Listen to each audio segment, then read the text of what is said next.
Live from the GSN studios in Grafton, West Virginia, it's The Hudl.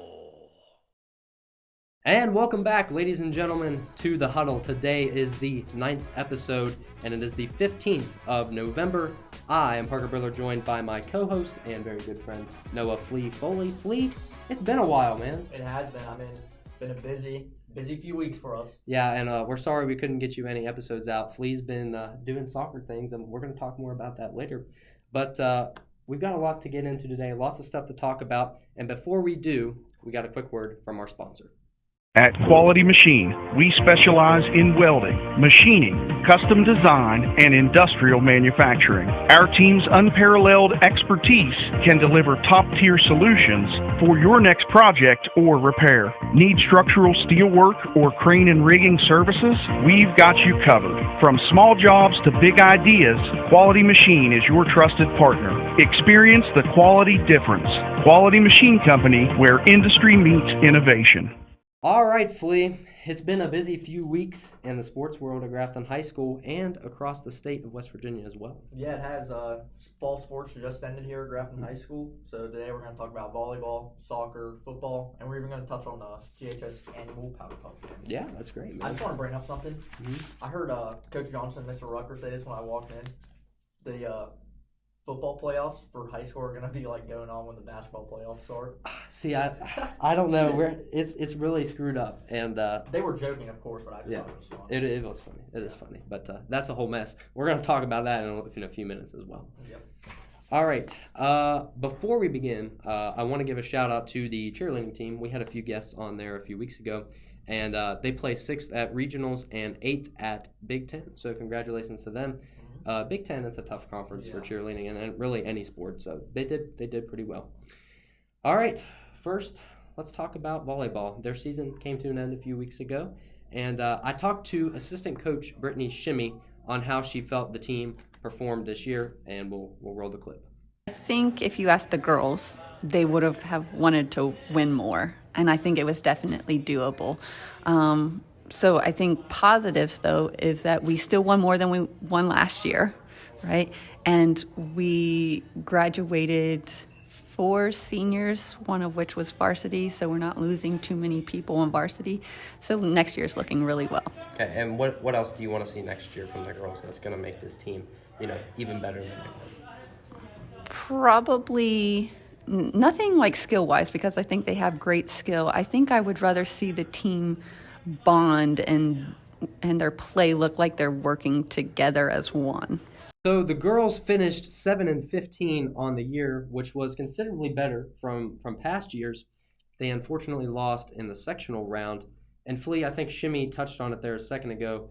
The girls struggled to be a cohesive unit and performed the way they wanted to as a team. Yeah, and like I just told you a little bit ago, like if I'm a coach, chemistry is going to be my number one priority because you don't have to have the best players to do it, but you need like the team, you need the bond, you need just the chemistry to win games. And to have that support as a player too, to have those people around you, that's going to make you even better than you are. Yeah.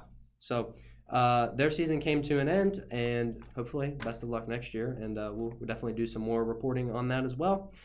All right, Flea, here comes the good stuff. Let's talk about boys and girls soccer. First of all, congratulations on the boys team making it to States. Tell me a little bit what that experience was like for you. Dude, going to States is always like one of the best.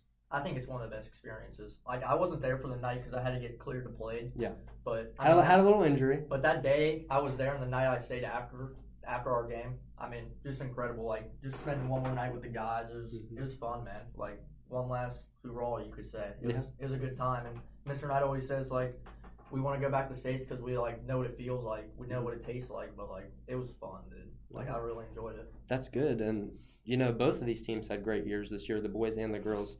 You guys lost to Charleston Catholic. Is it like the first round? What do you call it? Yeah, like first semifinals. Semifinals. Yeah. But you guys had a really good year this year, 13-5-6. And the girls team as well. I don't think how far did they make it? They lost in the sectional final to Lincoln, and Lincoln was a really good team. Yeah. They almost went to states. They were one game away too. So yeah, they still made it to sectional finals. The girls were 13-7-2. So both soccer teams this year had very good years under head coach Arthur Knight. And we talked earlier this year about this. he is a great coach. Yeah, he is. People labeled this season as a rebuilding year. You'll see in papers and stuff, but he really brought our he hyped us up again. I always say, no one thought that we were going to get this far this year, not at all. And we did. Yep. Maybe we'll have him on the podcast sometime. Huh? Never. He's a great guy. And love talking to him. Shout out to you, Coach Knight. Yeah, we know you watch the show.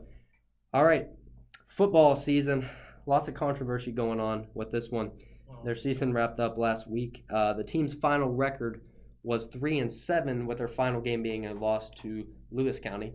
Once again, considerably better than where they were last year. Didn't win a game, and I'm hoping to see even more improvements next year. And there's going to be a lot of offensive changes. Well, not offensive, but as the whole team, there's going to be a lot of changes next year. We're losing our starting quarterback, our starting wide receiver. How do you think that's going to affect us? Cash Nestor's going to have to be like the Dylan America for him next year. I think he's going to have to put the team on his back, win him some games. But like I said earlier about volleyball, if you have the good chemistry and you don't have the talent there, good chemistry wins you games. So. Yeah, and I think the plan right now is to have Chase Kinsey start at quarterback. Mm-hmm. So we're probably going to see a lot more runs than we did this year, which I don't think is a bad thing. It's just going to be a different style of offense. And it also means the line's going to have to step up, too. And they played considerably a lot better. They did. They did play a lot better. Year. And the playoffs, that's another thing we wanted to talk about. The WVSSAC is kind of a mess right now.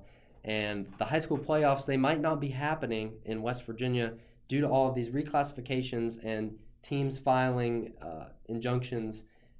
And this whole reclassification thing was a whole mess. We don't know if it's going to be resolved, but I got to feel bad for the teams that were supposed to make it to the playoffs and might not have a playoff game. Because, just think, if you're on, that Bridgeport team, even if you're good and you're a senior, you're not going to be able to win compete for a state championship. No. And, Capital, they made it in at 3-7. I'd be happy if I made it in at 3-7. Yeah. 10 seed at 3-7. I know it sounds a little weird, but they still made it in the playoffs. They beat 3 good teams. And if you have these undefeated teams, these guys worked hard, and they're not going to get their playoff shot. And if you're a senior, that's the only shot you have left. And especially those small single-A schools making it in, because their town, they might not be in most of the time. So yeah, it's very sad. And I would go more in depth about this, but I don't really have enough knowledge to. If you want to know more, I would go check out Metro News. Tony Caridi did a little special on that, I think, the other day. I would definitely go check that out because they are way more knowledgeable about that than we are. But nonetheless, it was a good year for Grafton football, and maybe we'll do a recap with Coach Foley here in a few weeks, talk about that. But right now, we're going to take a quick commercial break. Stay with us on The Hudl. Hey guys, Parker here. I want to tell you about my friends at the Keystone Realty Group. When you're looking for your dream home, time is of the essence. The North Central West Virginia real estate market moves very quickly, so you need an agent that has their finger on the pulse and keeps you in the know. Keystone Realty agents are responsive, honest, and will go the extra mile to get you the deal you want on the home you love. That's why Keystone Realty is the only group I trust for all your buying, selling, and renting needs. Conveniently located in the Middletown Commons in Fairmont, West Virginia, Keystone Realty is your key to home ownership. And we are back on The Hudl, and before we get to the Mountaineer Minute, I want to give a shout out to the Grafton High School Powder Puff game that happened on November 4th. The juniors and seniors beat the freshmen and sophomores with a final score of 25-18. We released the full video on the YouTube. Make sure you go check it out. It was pretty fun. And it was also the 1-year anniversary of GSM. Yeah, it was. And it's a special time. And it started this whole thing, Flea. As a joke, dude. It was a joke. We sat down and we said we're going to commentate the Powder Puff game. And, well, here we are. Now we have a banner. Yeah. We thank you to you guys as well. We have 99 subscribers now, I think. Yeah. Going for 100. So doing good things, and hopefully we can continue to do this. Yeah, we can't do it without the support of you guys. That's right. Everyone here in the school, they like the shows. Yeah. We try to get on as many people as we can, and it's been fun. Time, dude. Yeah. This is fun. We love doing it too, and we hope that you guys enjoy watching it as well. All right, Flea. Let's talk about the Mountaineers. Here we go. Let's start off with the team that's hot right now and called Soccer, WVU Soccer. They've amazed me this year. Yes, dude. Very good. Sunbelt Player of the Year, Sergio Oris Navarro. They're advancing to the Sunbelt Championship after defeating Kentucky. Mm-hmm. And they take on Marshall in Morgantown again. That game's going to be packed. What is going on with WVU Soccer? I don't know. They're always just consistently good. West Virginia Soccer. Marshall's in there, too. I know, dude. It's weird. What do they call it? The Mountain State Derby. Really? Yes, dude. That's cool. And basketball 2-0, they take on Pitt in the backyard brawl today. Yeah. At Pitt, we have like a 22% chance to win that game. But that's only I promise you that's only going off of like last year, dude. Yeah. Because like Blake Hinson or whatever had like 47 on us. So It's gonna be a tough game for us. yeah, it is. It's gonna really test these guys. We gotta see them against a good team, like an ACC team, and see how they are. Yeah, and it'll be a few days after we post this video, so we'll probably put the score up of that game on the screen. And moving on to football, they're 6th in the Big 12 and are 5-4. They take on Baylor next, and they can win out and make the playoffs somehow. That's gonna be a tough Do challenge. you know the scenario? No, tell me. All right, so we got to win out, so we got to beat Baylor, UCF, and Texas Tech. And our only Big 12 losses are Iowa State and Kansas State, right? Yeah. So Iowa State and Kansas State play each other in the last game of the year. Mm-hmm. So one of them's not making it to the Big 12 championship. Oh, okay. And Colorado, if they lose literally just one game and we win out, we're in the Big 12 championship against BYU. That's a crazy scenario. I know, and we're sitting 6th, and we're 5-4. Well, Nico Marchial's in for Garrett Green right now, so Is Garrett Green like healthy or? he's healthy, but Nico's winning games. So I know that is. Yeah, that's what I'm saying too. Two different styles Yeah. of offense.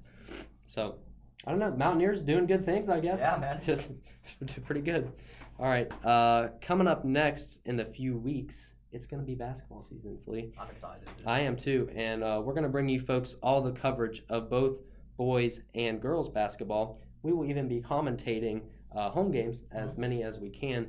We will let you all know where that will be. I'm pretty sure it's going to be on Hudl TV. There's lots of Hudls. We are not associated with Hudl TV. It's a little confusing, but I'm pretty sure it's on Fan Huddle. Like it might be on. Yeah. You can probably watch it on Fan Hudl. But we will definitely let the people know what's going on with that. And make sure to tune in next week. It's going to be the 10th episode of the Huddle. We're going to have a really, really big announcement. Really big I think announcement. you guys will like it. Yeah. Make sure you stay tuned. You don't want to miss it. That's all for today. Make sure you go follow us on Instagram and YouTube. Thanks for watching the Huddle. God bless.